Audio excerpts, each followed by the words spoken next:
if someone was to ask me what my favorite part about coaching on the foundational side would be going through the exercise of pillars and intentions. And the reason being, there's a lot of aha moments that happen within that.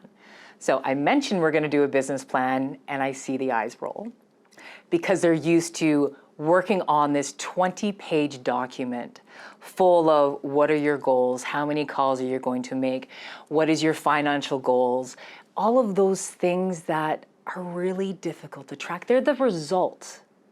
They're not the truth behind the result. The truth behind the result are the actions that you take within this pillars and intentions that I talk about and I coach to. They're obtainable, they're sustainable, and they're predictable, and you can go back and measure every 90 days to see what is working, what is not, what do you need to change, what do you need to keep doing or double down on. By looking at the actions, right, the asks, right, you can truly obtain that end goal just by focusing on the truth that will get you there. So when we're building out our pillars and intentions, there are 5 pillars that we need to pay attention to. And within those 5 pillars, there's no more than 3 non-negotiables that we need to document. So the process to do this, and the tip that I'm going to give you is, within each pillar, write down the actions that you need to take. And then in the other column, write on top "so that," and answer that action that you put down. So for example, I need to engage more on social media. And the other column in the "so that" is that I can attract more of my ideal client and practice my language. So when you have and build your pillar, each of the 5 this way, with no more than 3 per pillar, you have something that you can go back to and measure, and it is language that actually helps you with the psychology of obtaining goals, because you've answered it in a way of "so that I have attracted my ideal client and qualified it or my language." So by doing it that way, you're honestly, when you go back to review, you're going to answer yourself yes or no. So as we go through the pillars of target client, how are you going to retain and attract? The service and products that you need to focus on again for that year with no more than 3 actionables. Your brand and profile, how are you going to build that?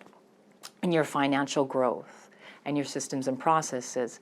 It's very important to what do you need to do and what is the result so that you can do what.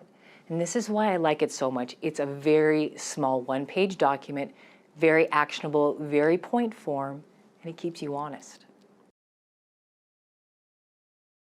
I have built the pillars and intentions off of strategic intent. We need intent. So what is that? There are 5 pillars that we focus on. And the first pillar being your ideal client and your target market, the ones that you kind of have in your book of business already. How are you going to maintain them and keep them? And how are you going to continually build new clients? What are the actions, the non-negotiables, as I call it, for each pillar that you need to take for that year? So our ideal client, target market, how are you going to keep them? How are you going to sustain them? How are you going to attract more new things? And then you document the action that you need to do, that you are going to, 3 non-negotiables. Then you can go back every 90 days and say, am I on track? Because that's important. Building your brand and profile. An action that you can take and look at for the year, for example, is I'm going to start posting more on LinkedIn. And this is really important. And the "so that" is, again, so you can attract more clients. But a lot of times that I have and I see with financial advisors or management, all of us within the industry, when we look at who is liking and sharing and commenting on our posts, it's from everybody else in the industry. We haven't spent time building our brand and profile outside our industry, touching our ideal client. So it is that exercise that you have to look at of what are you going to do so that what? It's nice to get encouragement from outside the industry or within the industry, but you need it you need to attract your clients. So when you're looking at your service and products for your pillar for the year, for example, you've done the work, you understand who your ideal target client is, and they have certain needs. They truly do. When you're looking from an emotional piece, they have certain needs. So when you're looking at services and products, it's how am I going to service this client with which products that fit their lifestyle? And it's not, you don't need to know everything. You don't need to be the product expert. You need to go beyond the product you sell. So it's understanding the psychology that the client's coming from and having the right conversation with them so that you can bring the right services and products to them. So that would be that they stay on the books. They stay as your trusted client, right? You get more referrals from them. You become that person that they will say, hey, do you know someone who does this? So when you're looking at the pillar of process inefficiencies, this is where a lot of advisors stumble. I need a CRM. I need a planning software. I need this. I need that. And they get so overwhelmed. And by the time they're looking at the end of the year, their bills and saying, where did I spend all this money? They see that they have like 18 different subscriptions. So when we're looking at our process inefficiencies, again, you understand who your ideal client is, all those other things. And your process inefficiencies are built for your ideal client. And that's the important part. So you build it from a place where they are going to pay attention, the delivery method that works the best for your clients. It could be email, it could be text, it could be on social media. Maybe they want to watch reels, but it all will tell from what does your ideal client like? Where do they live? How do they like to communicate? And that will help you stay on track in turn.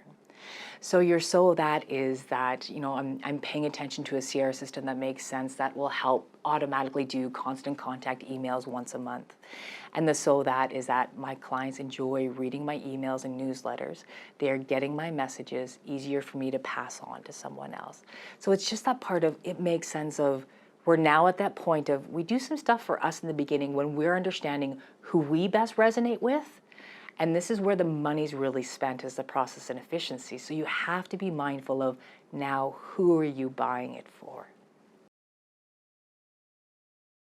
The pillar of financial growth, it's kind of a combination of everything all put together. Because we really need to pause and look at, how am I going to ensure that I'm profitable? So you're looking at all the pieces in your business, what you're doing, where your spends are, where your time is spent. And people think that someone will exit out of the business because they run out of capital. And it's actually not that. That is the end result. But they actually exit the business because they haven't done all that pre-planning. So when we're looking at our financial growth and where our spends are to make sure we're profitable, the number one thing that I coach people towards is your financial growth is all about everything. Again, the truth behind the result that's happening in that paycheck at the end of the day that we're looking for. So spending the time and writing it in your financial growth of making smart spends, all of that kind of stuff, the smart investments that make sense for your client, understanding if you are just starting out in the business that you need 6 months worth of capital saved up. You can make better financial decisions when you're from a place of calm. The greatest example that I have watched and witnessed taking an advisor through the pillars and intentions was I think he's gone back 12 times, MDRT advisor. And he had never been able to climb up. He was just MDRT, and he wanted to be the top of the table. So I've known him for a very long time. He hired me as a coach, and we started going through this pillars and intentions exercise. And I brought his whole entire team into this pillars and intentions exercise. And it's obtainable, sustainable, and profitable because they know where their next action is. They know what meetings that he needs to be booked into. They know where they're coming from, where to focus on, what type of software to look at, how are they stepping into social media, and again, the truth behind the results. So it's a part of, he's always been a successful advisor, truly successful advisor, but there is this next level that he just couldn't step into, that part of how we need to step into our expertise. And you can't do it without a business plan that makes sense, and that the whole entire team, if you do have one, or going to be bringing one into, to work from.